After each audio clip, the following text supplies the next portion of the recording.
Welcome to the Paranormal Stakeout radio TV show with Larry Lawson. As a former career law enforcement officer and law enforcement educator, Larry focuses on the use of tried and true law enforcement investigative techniques in conducting paranormal investigations. Despite his experience and training, Larry also keeps an open mind to discussions on topics that deal with evidence that are not quite as physical in nature. Paranormal Stakeout guests are professionals in the field of the paranormal and parapsychology, conducting the investigations and research needed to further the cause of paranormal study. Larry advocates an agenda of standardization of structure and training in the field of paranormal investigation and research for the purpose of one day being able to produce the evidence needed to convince a jury of the existence of the paranormal. Whether it is ghosts, UFOs, unsolved mysteries, hauntings or cryptids, no topic is beyond the investigative reach of Larry Lawson and the Paranormal Stakeout radio TV show team. Now, here is the host of the Paranormal Stakeout radio TV show, Larry Lawson.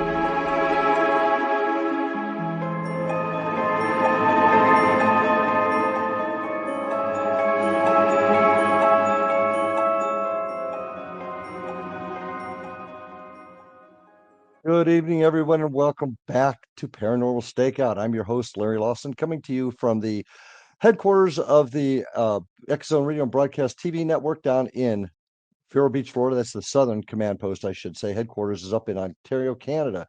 But I'm sure glad to be back. It's been a hot minute. I've got to take a second to brag. My son graduated from the United States Coast Guard Academy, boot camp in Cape May, New Jersey this last weekend.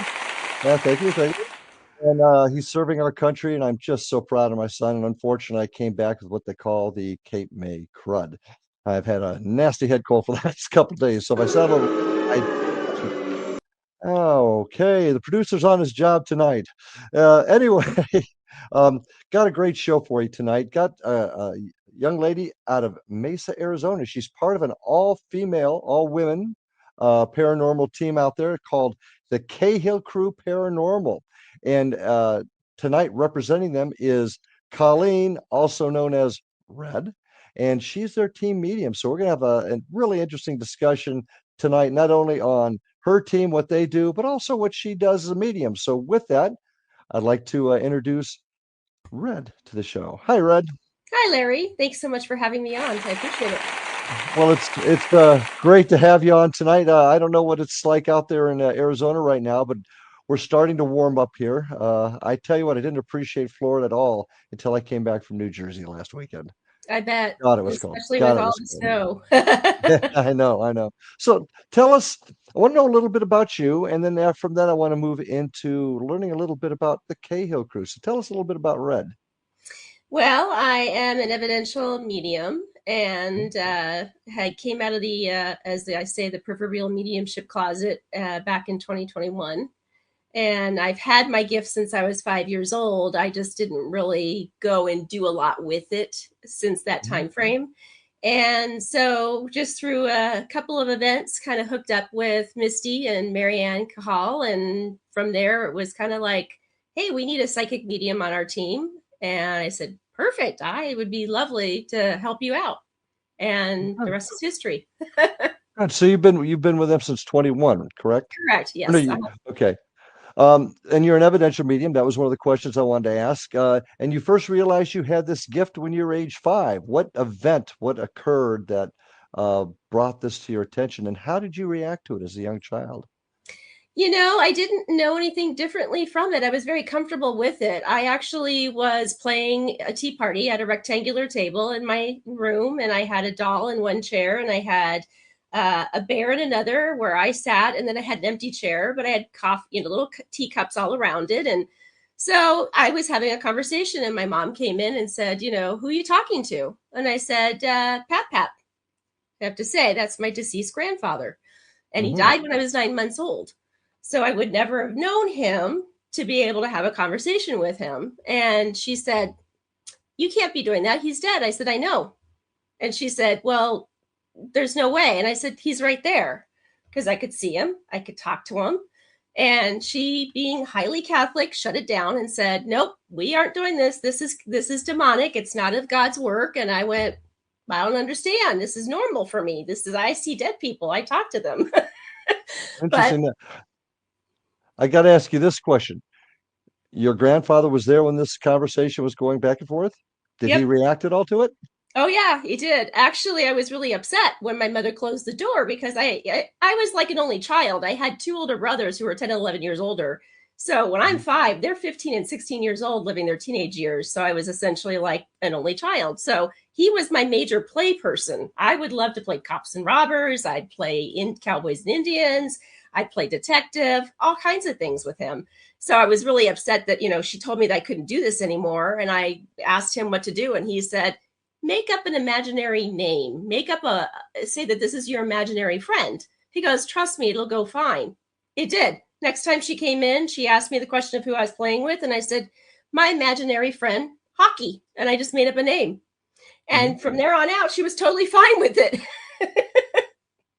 Kind of off subject here a little bit, but have you spoken to other folks that had experiences as kids and they spoke to an imaginary friend? Have you seen this very often? Yeah, I actually have. We all have a gift, and whether or not it's cultivated from childhood, because we don't have, as children, we don't have filters. We don't have that capability of rationality of knowing exactly that we shouldn't be doing this, other than obviously that, to be good and not bad. But Mhm. if we don't have a parent that cultivates that for us and encourages with it, we put it aside and we don't, cultivate it any further. So I've met people in the same situation that I have, and I've met people where they've had the gift that's been embraced by their parents and they've encouraged it, and I've had the same thing where same situation what I've gone through, and that is, nope, don't do that. That's not, you shouldn't be Mhm. dabbling in that. That's evil or it's demonic. So I have actually encountered several people that are like that. And your parents basically told you to turn away from it. It was bad when you first, yeah. My mother did, but here's the Okay. kicker: my Okay. dad did not. Because it was my dad's dad, and so did my grandmother. My grandmother and my father were both very influential in pushing me forward to keep the gift and at least not say anything to my mother about it, but keep the gift and do what I want with it, because of the fact that they knew it was a gift. My grandmother would come into town once a year and always ask, is Pap here? And I'm like, uh-huh. She's like, will you tell him I love him? I'm like, you can't. He's standing right there. So I at least had the encouragement from them that I wasn't crazy. So, but you didn't embrace this till 2021, you said. Correct. Did you do in the 5 or 10 years before you hit 21? Yeah. Yeah, exactly. You know what? I went to college. I got a degree. I opened my own company. I got married. I got divorced. I got remarried. So I lived life. I mean, I can see colors around people. I can read their auras, and I have all the clairs. There's 8 clairs. So I can Mhm. sense, feel, touch, taste, see. I mean, I've got all the clairs. So basically, in a nutshell, whatever I need to dabble in to get to talk to the entity, I can use any of the clairs at once. So Interesting, interesting. Now, is this all you do for a living now? nope, I still have my day job, my own company. I'm Okay. reticent to give up my company. Yeah, yeah. So No problem there. I guess what I'm getting at here is a lot of folks with your gift, uh, that's what they do. They do readings and whatnot. mhm. How do you feel about folks that pay or charge for giving these readings out? What's your feeling on that? I don't mind that. I really don't, because it's a service just like anything else. So what I do mind is that people charge so much that it makes it unattainable for everyone. Mhm. So instead of making it a luxury service, it should be something that's attainable to anybody that would like to do it. And I charge, but I charge a very nominal amount. And I don't. Mhm. And if somebody comes to me and they're in a great deal of need to have a reading, I am more than happy to go ahead and do that for free as well. So Well, we're going to start talking about the Cahill crew in just a couple of minutes, but how do you feel about paranormal teams charging? Because that's a big controversy in the paranormal community? Do teams charge for investigation? And I'd just like to know your opinion on that. I'm not a fan of it personally. Again, I think that I've seen too many things in the years that I've been doing this that have people that have been scammed. We had a case that we unfortunately was two apartments that were back to back and they were experiencing the same paranormal activity. One set of people contacted a team and the team came out there and they charged them $2,000 to do an investigation. And then and then came up with evidence, but then they told the people that if they wanted to have the evidence, it was another $1,000. So Wow. that's not helping somebody in their hour of need. And we Yeah. at Cahal do not do that. I mean, we do Well, not. and I personally think any team with any level of reputation at all would never even consider charging somebody, especially in their time of need, much less at all. But that goes back to the old days where you probably ran into it or saw it, where psychics would say, would crack an egg, and if there's blood in it, you've got to give me $1,000 and I'll bury the money or whatever, and the curse will go away. It's all a sham. And I think that's Yeah, horrible. Wow. it Yeah, is. you're that's the most I've ever heard of a team doing before. That's pretty. We were So shocked.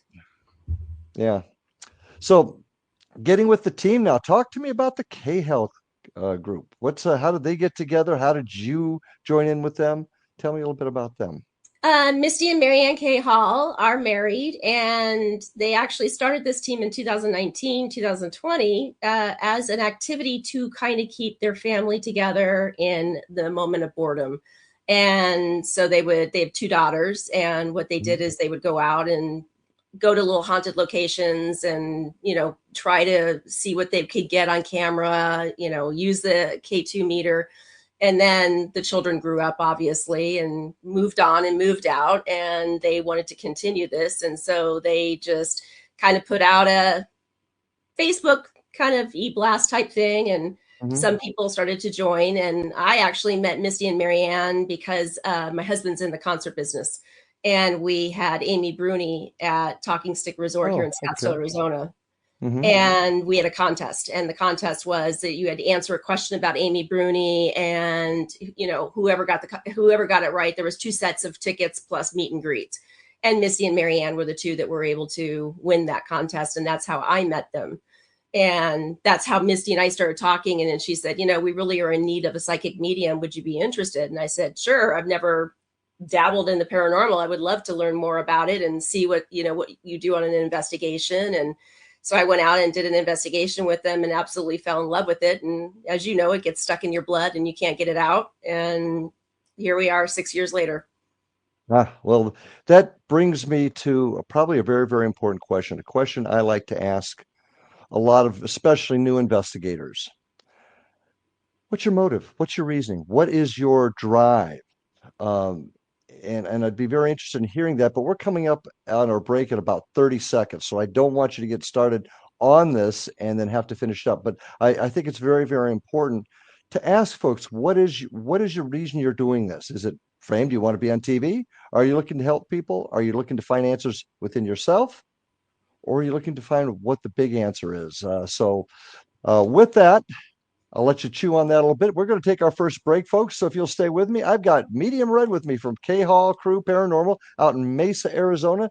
Stay with us. We'll be back after these messages. And welcome back. I'm with my guest, Medium Red, tonight out of Mesa, Arizona, and an interesting conversation. And before the break, I was asking you about your motives. What is your reason for doing this? For example, I've known some people that have your gift, and they just assume they try as best they can to shut it out. You've embraced it. You work with it. What's your motive? What is it you are looking to accomplish? Well, first and foremost, I like to help people. I feel like this gift is something that I need to share, and that by sharing it, people will get relief.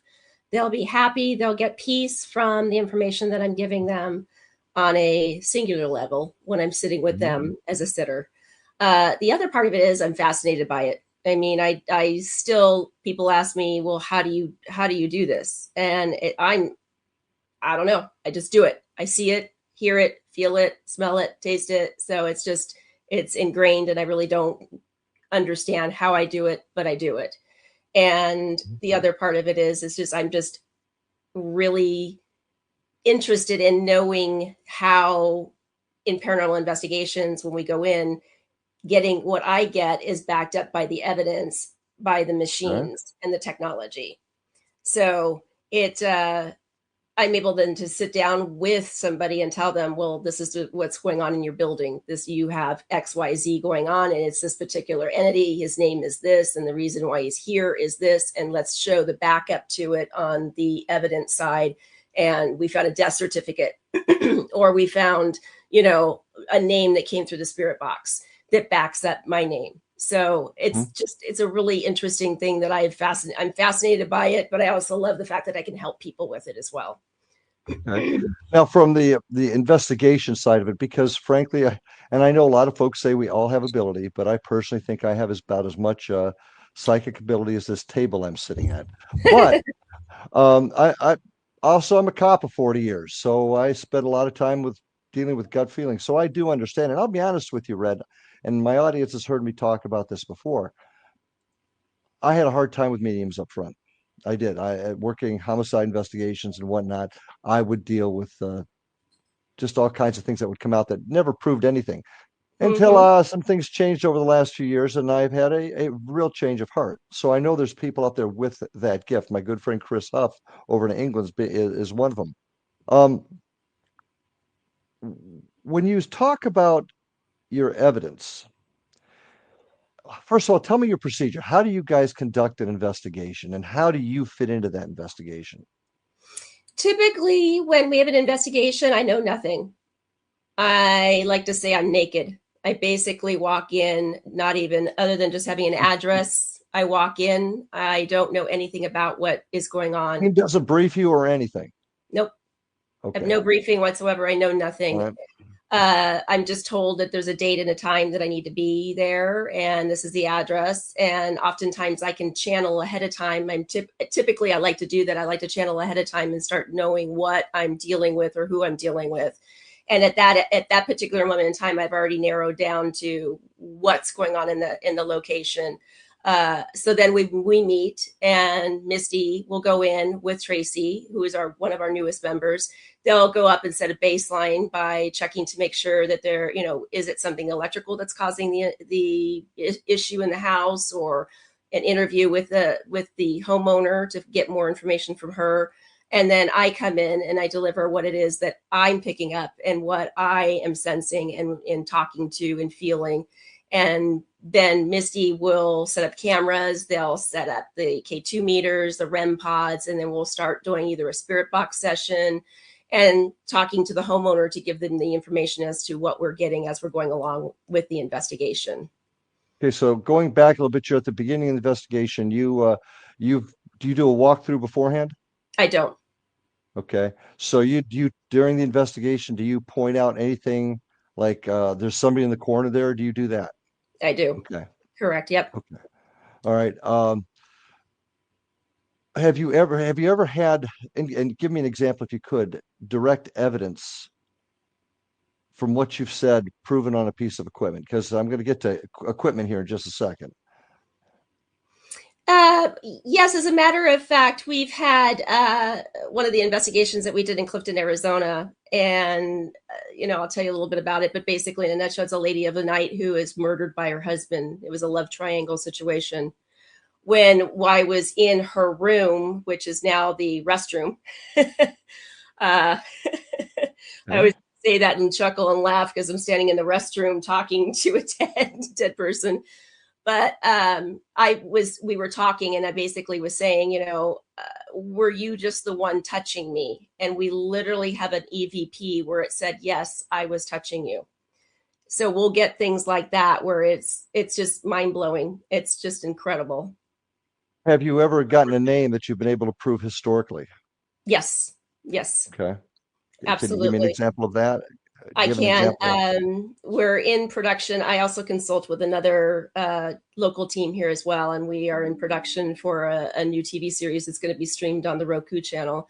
And so there's a historical building in Tombstone, Arizona that has never been investigated before. And one of the individuals, and this is because a lot of times you get historical buildings where it's always a historical person that you can't back up the evidence either through a death certificate or anything like that, or even newspaper clippings. In this particular instance, I was channeling a man that I called Bobby, and he was in his 50s, and I was telling the lead investigator that when I was getting ready to go in, is that, there's a gentleman that has passed that's in this building. He passed in the summertime. The building did not have air conditioning for some reason. It must have broke, so the amount of decomposition on the body made it look like he was dead longer than he really was, but it was just a hot summer day in the desert. And I said, the person that found the body will more than likely tell you that that's something that he will never forget, and that the scent, the smell, the sight, everything has been ingrained in his brain. Well, the gentleman who found the body was indeed now the mayor of Tombstone, Arizona. He was just a young sheriff making the rounds and stumbled upon this particular incident of this man. There was no foul play or anything involved. It was just merely like a heart attack that had happened. But I picked up the name Bobby, and I told the lead investigator that. So he went and had a conversation with the mayor of Tombstone. And he's like, yeah, I remember Robert. I think I have his death certificate somewhere. And Oh he my was the goodness. one who found the body. And he even said, he even said it without even knowing that I said it. He said, yeah, he goes, that day I will always remember. It's like the day in infamy in my mind, because I will never forget the stench, the sight that day. So I got validated on the name, which was great. So one of the big, for lack of a better term, is problems with psychic answers is it's almost impossible to prove. I mean, other than your word, right? Would you agree? That's correct. Yeah. So how does your team and what processes does your team use to collect evidence, keep it, analyze it, and maybe connect it with other investigations and uh, other events to just kind of compare? Do you guys actually keep the recordings? Do you keep your evidence? How do you do that?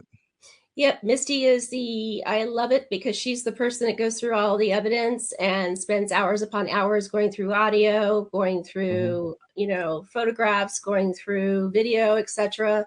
And she keeps everything. And we also have a TV show. So oftentimes we will condense it and put it onto our TV show, Spirit Chasers, on the Roku channel, which is the Mhm. Paranormal Family channel.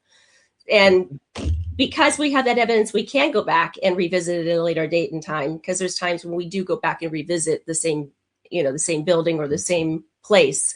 We have a familiarity of that particular location and want to go back and investigate further. Well, one of the things my team likes to do, what we like to do, is collect the evidence and try to connect other investigations that have similar weather conditions, solar weather conditions, sunspots, things like that, to try and find if there's any connection that would enhance communication. Do you guys do anything like that at all?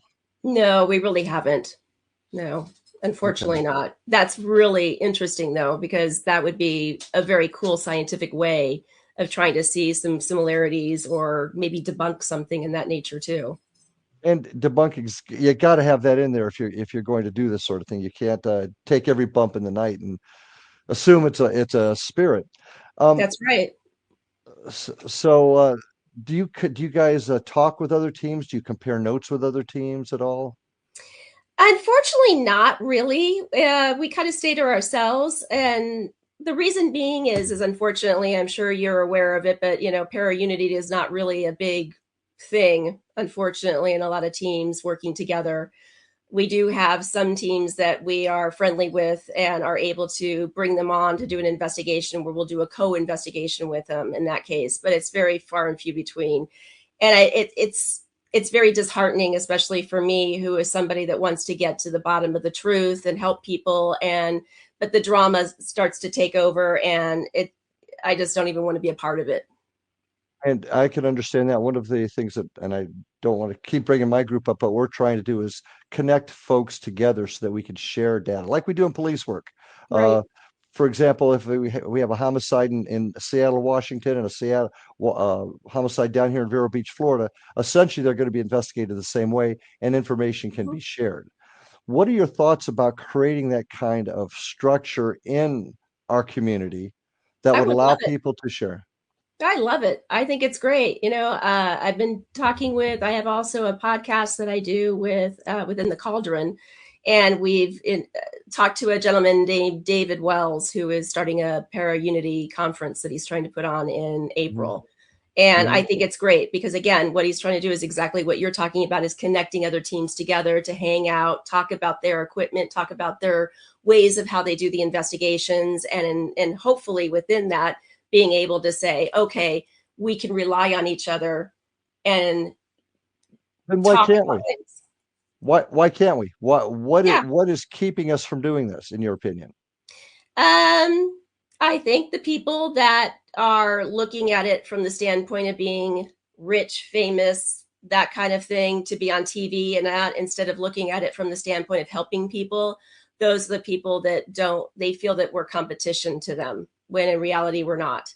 And they are out for themselves versus the unity that you get within the paranormal community. And it's unfortunate. It's very disheartening. See, I think we could actually do it. I think that we could actually get enough groups together to come up with an overall game plan I that think so would too. allow us to create a structure so we could share evidence. Because let's face it, if you've got evidence out in Mason, I've got evidence here, but we've collected it totally differently, that it's really hard to say they're the same. But if we Right. use similar tactics, I think we can. Right. And I think it's ego. I'll just put that Yeah. out there. I think it's a lot of it's ego. It's mine. You're Right. not going to get my place. Right. Now, one other question before we get about a minute or so before our next break. Mm-hmm. A lot of things are happening today with paranormal venues. Now, what sort of venues do you folks like to investigate? Do you have a preference? Is it residential? Is it We do historical both. buildings? We actually do historical buildings, we do cemeteries, and we also do residential. We'll do businesses if if we come across a business that needs our help, but residential, historical buildings, cemeteries, hotels, you name it. Hmm. Well, how do you feel about places that are now developing their residences, their buildings for the sole purpose of paranormal investigation and bringing people in, and of course, paying the big bucks? Right. What are your thoughts on that? If it's a historical building and they're charging a nominal fee, which is a reasonable amount, I have no problem doing that because I know that the money's going to go back into the historical building. And I agree with that 100%, but we also got to take our break. We got about 3 seconds. So, folks, stay with us. Great conversation. Come back and continue watching me talk with Red. So, we'll see you after these messages. And we are back on Paranormal Stakeout with Medium Red with us here tonight. So happy to have you, Red. It's been an interesting conversation. We got talking about venues, and I'm sure you've probably noticed that there's a lot of places coming up now and actually selling tickets to come in and investigate. And I agree with you. I think charging a fee to help keep a facility functioning is a very honorable thing because, and we do that ourselves. Keeping old buildings, historic buildings open is important. We lose our history, we lose our future, in my opinion. But there's also a growing trend of folks that are creating, that's a bad word to put it, but they're buying buildings just to open up to be haunted or investigative venues. Do you have any thoughts on that? Again, if it's just for pure profit motive, I'm not a fan of it. I really am not. I feel like, one of the things that really kind of hit me was when sitting down with actually Amy Bruni and discussing my gift with her and how she was discussing, like, one of the reasons why she did a spin-off show away from Ghost Hunters was because she felt like she wasn't able to give the people in the entities and the spirits within these historical buildings the amount of time that they deserve to have in the way of being able to communicate with them, talk with them, comfort them or find out their stories, etc. And that it was mainly, more of a profitable type business, in this case. And so consequently, it kind of stuck with me in regards to buildings now coming up and saying I'm haunted, and maybe they had something happen 200 years ago and there's nothing else going on in the building. Then it's just, pure greed, in my opinion, if that makes sense. What does the other side say about that? I mean, You have know, you had any discussions with that on the other with the other side? I actually have in one particular location that we've gone to. The general manager is very protective of the entities in the hotel. And I Mhm. love that she is protective of them. And I know that they have a great affinity for her for protecting them as well, so that it's not a money grabbing situation. And again, the one person that I've talked to, the one entity that I've talked to has said, I'm a human. I was a human, and someone's profiting off of me. And I don't like it. I mean, that's essentially, it's sad. So, can a place, a venue, and there's some big ones out there long before a lot of the newer ones came out. I mean, places like Waverly Hills, they've Right. been doing things for a long time. Can you fish them out, for lack of a better term? In other words, so many people go in there so often, they finally said, "Nuts to you guys. I'm just not talking anymore." Can that and does that happen? Yes, absolutely. I mean, think about it. They're people like we were. So if you look at it from the standpoint of, yeah, here comes another group of people coming in, asking the same questions over and over and over again, you would be bored too. Every day you got to Mhm. ask the same questions. You'd be like, okay, I'm bored here. So yeah, In a venue, we'll call it a venue, whether it's residential or historical, are the entities, using that term now, are they always there? Do they come and go? they come and Do go. Okay, so if you're going into the castle in England and King Lawrence the First died there, you might not get a hold of King Lawrence, could you? That's correct, right. I think the misnomer is that a psychic medium can summon anyone at any given moment, and that's not true. We have a gift if we don't have control over them. So sure, Mhm. we can certainly ask to speak to somebody. I could certainly say, yeah, I want to speak to Larry's, great grandfather right now. But whether or not he wants to do that, it's all up into it's in his court. It's not up to me. I can't control somebody to do But that. if somebody was born or died in the house, they're not necessarily, are they necessarily always there, No, or could they go elsewhere? correct. They can go elsewhere. A soul can fragment themselves. Basically, they can be in multiple locations at multiple times. Okay, okay. You're And not go ahead.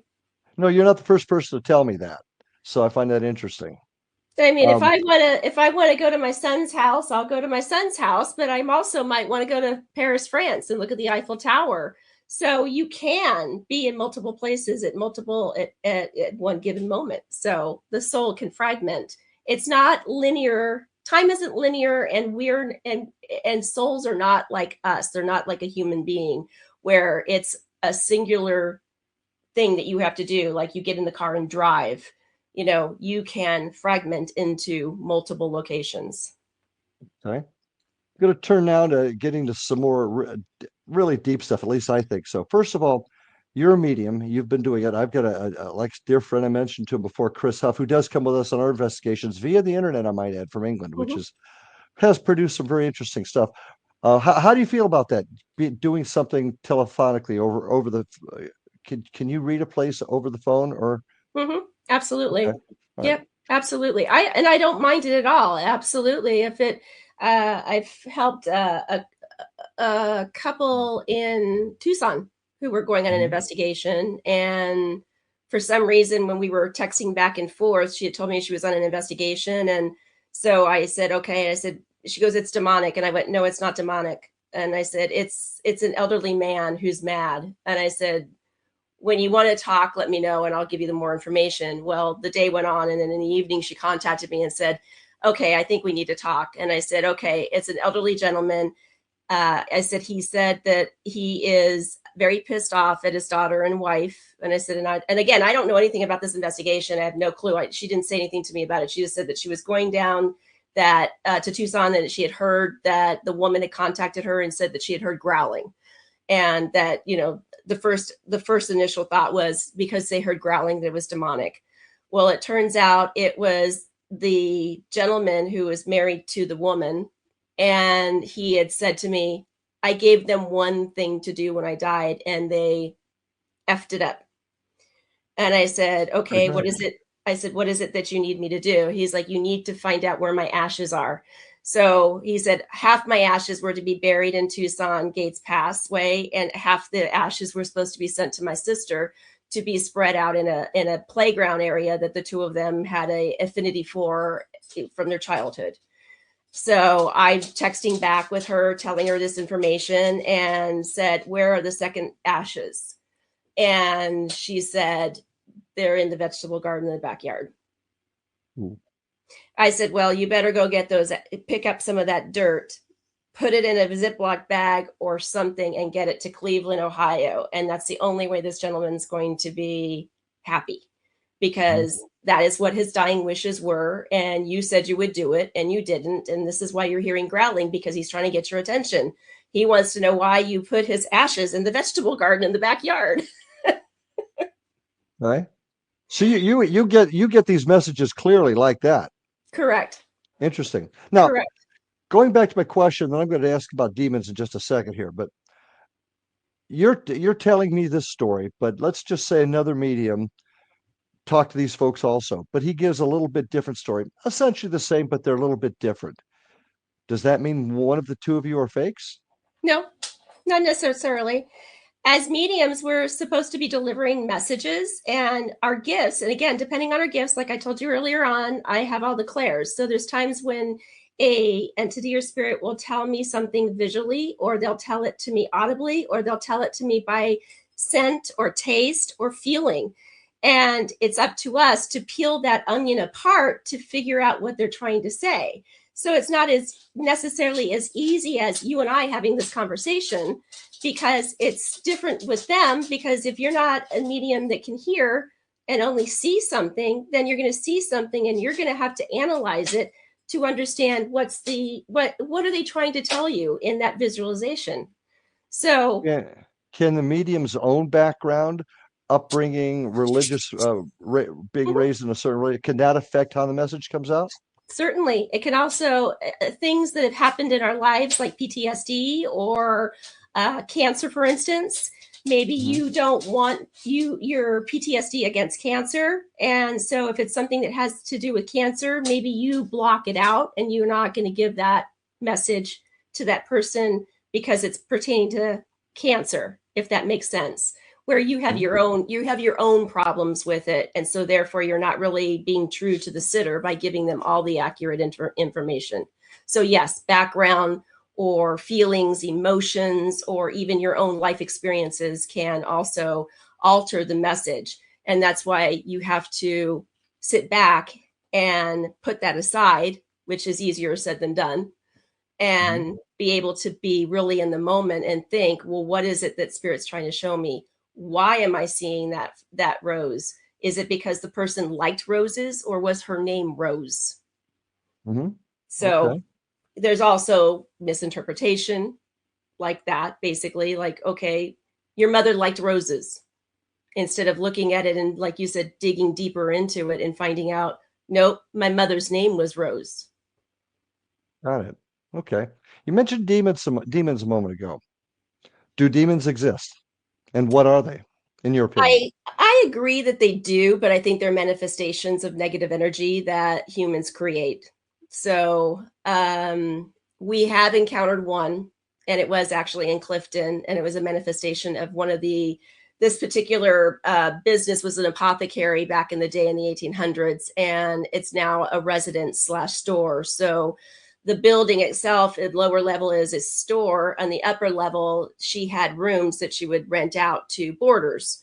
And apparently this one boarder was a young kid, and she happened to stumble upon the owner went up there because she was hearing something going on. And she went into the room and found out that somebody had drawn a pentagram on the floor and had candles on the floor and was doing something ritualistic. And all of a sudden there was a negative energy in her building that was terrorizing her.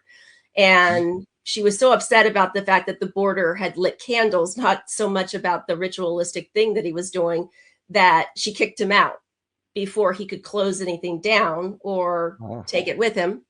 And because she was upset about the candles being a wood building, as anybody would, but she was not like you and I, savvy in that department of going, okay, wait, close it down. And then she's now living with this negative black energy, for lack of anything, this mist that literally that lives in her apothecary or her store. So that was my first encounter with one of those, and I'm like, yep, it's out of my wheelhouse. But so you don't say that demons are literally the minions of Satan. Correct. Okay, got that. Now, along those lines a little bit, let's talk about haunted dolls. There's a lot of that going around. We just had a situation where the doll was going around the country, and one of the owners actually passed away. I'm sure it was just natural. Compare a doll being haunted and an attachment. Is there a difference? Can a doll be haunted? Can a doll be like Chucky? I feel that it can, and I feel like you can get an attachment as well. I think that that's very clear. We've actually done an investigation with somebody that had a haunted doll, and people that collect the haunted dolls, they love them. They absolutely love them. This particular doll, part of mediumship is being able to do psychometry, which basically in a nutshell means that it's touch. You can pick up this item and you can feel any residual energy on it, to know that this was my grandmother's pen, and she looked like this, whatever. Not necessarily that. Go ahead. Let me put you on hold here because we're about ready to come up on our next break. But I want to talk more about this. Is it haunted? Is it a haunting, or is it an attachment? And I want to talk more about that, folks. We got one more segment to go. Please don't go away. A lot of great things to talk about. Back after these messages. Hey everyone, and welcome back. As we go to our last segment, as always, I've got more questions than I do time, but that's the way it goes. But I do want to thank everybody for tuning in and watching the show. If you want to learn a little bit more about myself and my team, the Florida Bureau of Paranormal Investigation, you can get a hold of us on Facebook at Indian River Hauntings or Florida Bureau of Paranormal Investigation. You can check our YouTube channel out. The @ Indian River Hauntings 2341 will get you right to our YouTube channel. You can find out all the things that we're doing, as well as our website, IndianRiverHauntings.com. You can find out what we're doing, what events we've got going, and things like that. And it would be really, really, it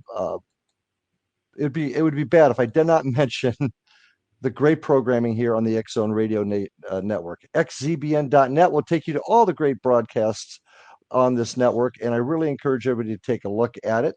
I also finally want to mention in July 25th, 26th of this year, I will be speaking at the Coastal Haunts Paracon in Brunswick, Georgia. I'll be speaking about ethics in the paranormal, and also be discussing training and structure in the paranormal. So would sure like to have you all out there. If you happen to be in the area of Brunswick, Georgia in July, would love to see you. And Red, tell us folks how they can get a hold of you or the team, the Cahal gang or Cahal crew. So you can either reach me through Facebook, Medium Red. Cahal Crew also has a Facebook listing there. We also have a website, Cahal Crew. I think it's www.cahalcrew.com. I'm mediumredaz.com. We also have TikTok. We also have Instagram. Just look us up by Cahal Crew Paranormal.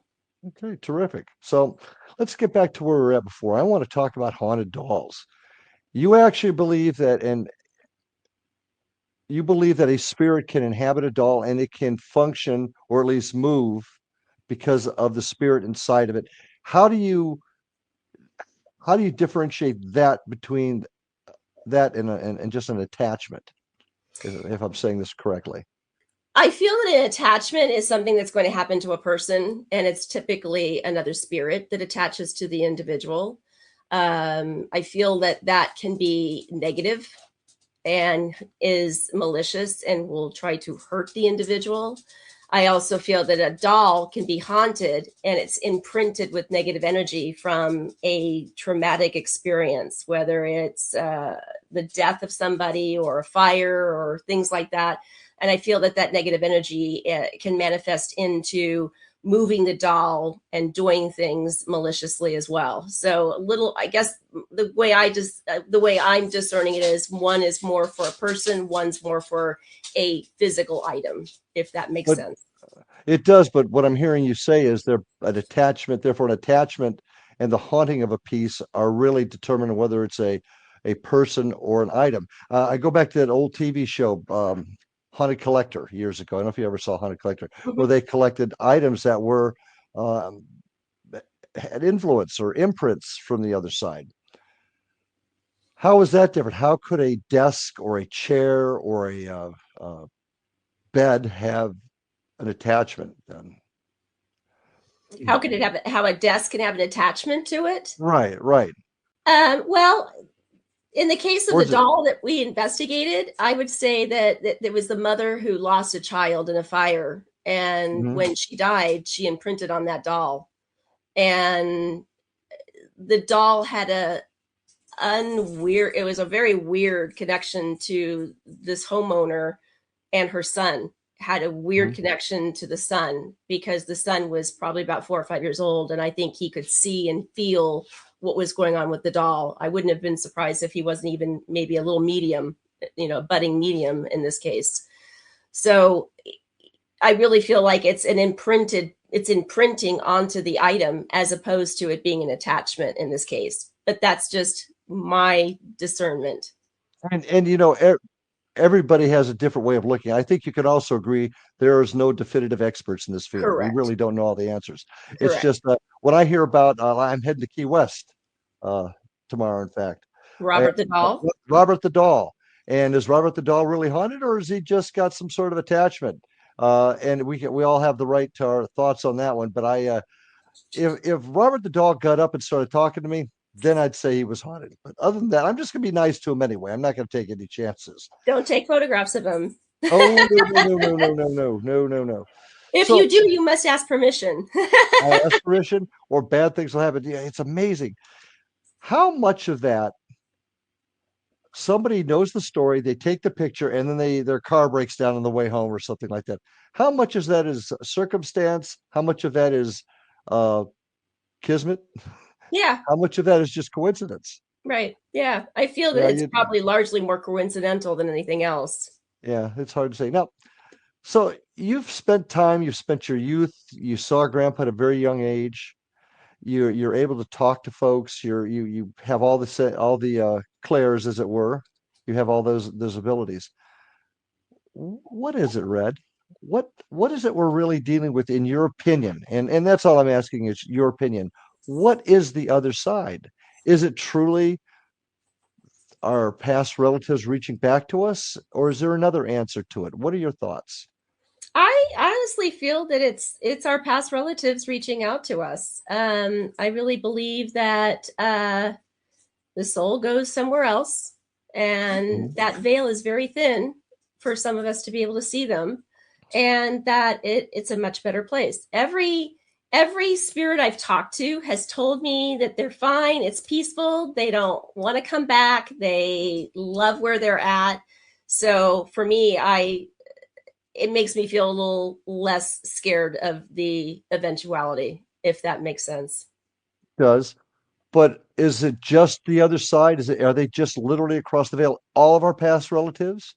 Or do some go somewhere else? Is there a difference? Is there okay, you're at first base now, you get to go to second base when you reach a certain level. Is there anything like that at all? Or, It's a good question. I like to say that I'm a student every day and I like to learn every okay. day because, like you said, there's just no concrete evidence that really tells us what's right and wrong. And is there really a right or a wrong answer to any of it? Mhm. The one thing that I know that I've encountered is that I have had spirits where they have not wanted to move on because of one thing or another, whether it was because they had an immense amount of guilt because of what they've done, Mhm. sort of like a prisoner who doesn't feel that they're worthy enough to continue on to the next level, so to speak. And so Mhm. they'll stay earthbound, they'll stay here. And Oh, okay. That's a good question. Earthbound. Now we're getting somewhere. So an earthbound spirit compared to one that's on the other side. how is that communication different? And that is a level. If they're staying here earthbound, that means they're in our dimension, so to speak. Right. Is that what you're saying? Correct. Yeah. But everybody else is in that next dimension. Using my terms, not yours. I don't want to put Yeah. words No, in your you're mouth. absolutely right. You're absolutely correct. Okay. Uh, Reincarnation. Is that a reality in your opinion? It is, in my opinion. I've done past life regression sessions on people, and I'm floored by when they come out. They tell me where they were and what they were doing and Hmm. what year it was, what century it was, and I totally agree with that. I totally believe that does happen. I feel that you have And soul contracts, and if you don't complete your soul contract or learn the lesson that you're supposed to learn, you come back. and I would agree with you. I've seen some pretty startling evidence of that. But then, how does that relate to folks are saying on the other side? It's great here. It's wonderful. What what's the what's the criteria for them coming back, and who sends them back? How I does think that that, happen? I think that it's their soul that sends them back. You as a soul decide to come back because you haven't learned or you haven't completed that contract that you needed to do, and so you come back. I feel that my husband and I are, I mean, I've done a past life regression session. I've had it done on me, and I've learned that he was in a past life. And so there's something that we must need to learn or that we didn't learn. Yeah. And then we got to come back and complete it. And once again, I mean, there's a lot of a lot of the Far Eastern religions believe in reincarnation. So I understand what you're saying, but that kind of flies in the face with, well, who's sending them back? I guess is what I'm saying. I'm on the other side. Hey, Uncle Larry says everything's great here. I really like it. I'm not earthbound. We've differentiated that. So what makes them send Uncle Larry back? Who calls the shots? Is it the spirit themselves, the entity themselves? And what real makes them realize they have to come back? Am I Right. making sense? No, totally making sense. I mean, from what I feel and my opinion, I feel that it's up to you. You have the right to come back, make that decision to come back or not come back, depending on what it is that you're supposed to be learning or not learning. Okay. I've heard many psychics, several psychics, I shouldn't say many, talk about a thing, for lack of a better term, a hive mind. The other side, all energy, all spirits are part of a big ball. Hmm. And that's where the decision's made or to send you back. Any thoughts on that at all? That I don't know. Yeah, honestly, that's a little bit out of my wheelhouse on that one. Well, it's deep. And once again, I mentioned it before. I don't think any of us, anybody that says they're an expert in this field, are either lying to you, themselves, or a Correct. little bit of both. Right. Oh, Exactly. I agree. well, okay. As we begin to wrap up, we just got a couple more minutes, but I got to ask, um, most emotional, disturbing investigation you've been on? I would have to say the Clifton, Arizona. It was a former brothel, and I Mhm. allowed the lady of the night that I was referring to earlier on in the Yeah. show. I allowed her to show me her death, and it was quite. It was scary. They have photographs of me, Misty, and them have photographs of me coming out of her room, Hmm. and luckily they got me out just in time. It took 23 minutes for her to die, and I actually experienced that 23 minutes of death where I walk out and I'm completely white as a ghost, where all of the blood was draining from my extremities so that it was going to protect my core. She had her neck slit, so she basically bled out for 23 minutes before she died. So I literally experienced that death, and I could feel like the tingling in my feet, my hands, my Hmm. head was tingling. Everything about me was tingling. I felt like I was dying. That was probably the And most and you scary. didn't know anything about this death when you walked in, correct? Correct. And they've documented that death actually occurred. Correct. That is correct. Interesting. Yeah, that could change somebody's life. um, Correct. one question that Misty asked, and I'm going to ask you this. We've got about a minute and a half left. You're a group of women investigating. Have you found that to be helpful or hindrance? Helpful. Very much Huh? helpful. We're all very like-minded, and I love the fact that, I mean, one of the questions I know she was asking was, whether or not we're overthinkers or we're Right, right. over emotional about it. And in all honesty, we did have a gentleman on our team in the beginning before we went to go to an all male or an all female team, and actually he was way more emotional and overthinking than we were. I mean, have you had any pushback from other groups? Because there's, frankly, I've seen a lot of all women groups out there. Have you experienced anything from the outside that would hinder what you're doing? I wouldn't think so. I would hope No, not. no, we I, have had huge support and success from people in regards to it, which is nice. excellent. Well, Red, I really enjoyed tonight. I've got a ton more questions here I want to ask that I just didn't get to, but I hope maybe It's all we right. can do this again sometime. I Absolutely, do would love to.